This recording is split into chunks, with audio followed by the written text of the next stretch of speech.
বাংলাদেশের প্রত্যেকটা মানুষই এক্সপেক্ট করছে যে বাংলাদেশ ভালো করবে, যেখানেই যায় যেভাবে যায়। তো আমার প্রত্যাশা অবশ্যই ভিন্ন কিছু হবে না, খুব স্বাভাবিক।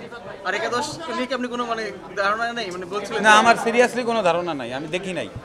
কমন প্লেয়ার যে কজনের নাম দেখেছি, শুনেছি, সোশ্যাল মিডিয়ায় কিছুটা দেখেছি, কিন্তু পুরো টিম আমি এখনো দেখিনি। আমি তো পুরো দলই জানি না কারা আছে, এখন আমি বলতে পারছি না। সব কিছু সমন্বয় দরকার।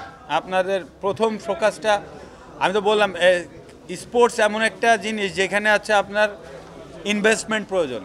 স্পোর্টস এমনি এমনি হবে না। এখন ইনভেস্টমেন্ট করতে গেলে ফোকাস থাকতে হবে, সেখানে আপনারা রিলেটেড, সেখানে স্পন্সরশিপ রিলেটেড, সব কিছু সমন্বয় হলে সেই গেমসটা আস্তে আস্তে বেড়ে যাবে। মানে স্পোর্টসে আপনি ক্রিকেটের কথা বলেন, এখন কি হচ্ছে, আজকে স্পন্সরশিপ বাংলাদেশ ক্রিকেট বোর্ডের কত আছে আপনি দেখেন, অন্যান্য ফেডারেশনের এই অবস্থায় নাই। খুব খুব স্বাভাবিক ব্যাপার যে ইনভেস্টমেন্ট যত থাকবে তত প্লেয়ারদের ফ্যাসিলিটিস বাড়বে, প্লেয়ার তৃণমূল থেকে তত বেড়ে আসবে।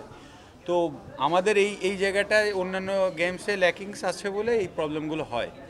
তবে ইনভেস্টমেন্ট যদি ঠিক থাকে তাহলে হবে। এখন এই যে কাবাডি টুর্নামেন্টটায় যেমন এখন ইনভেস্টমেন্ট, যেমন এই একটা টুর্নামেন্টে 5 কোটি 5.5 কোটি টাকা ইনভেস্ট করা হচ্ছে। তো দ্যাট মিনস এই গেমসটা দেখবেন আস্তে, এবং লাস্ট 3বার চ্যাম্পিয়ন হয়েছে, যেটা আমরা জানি।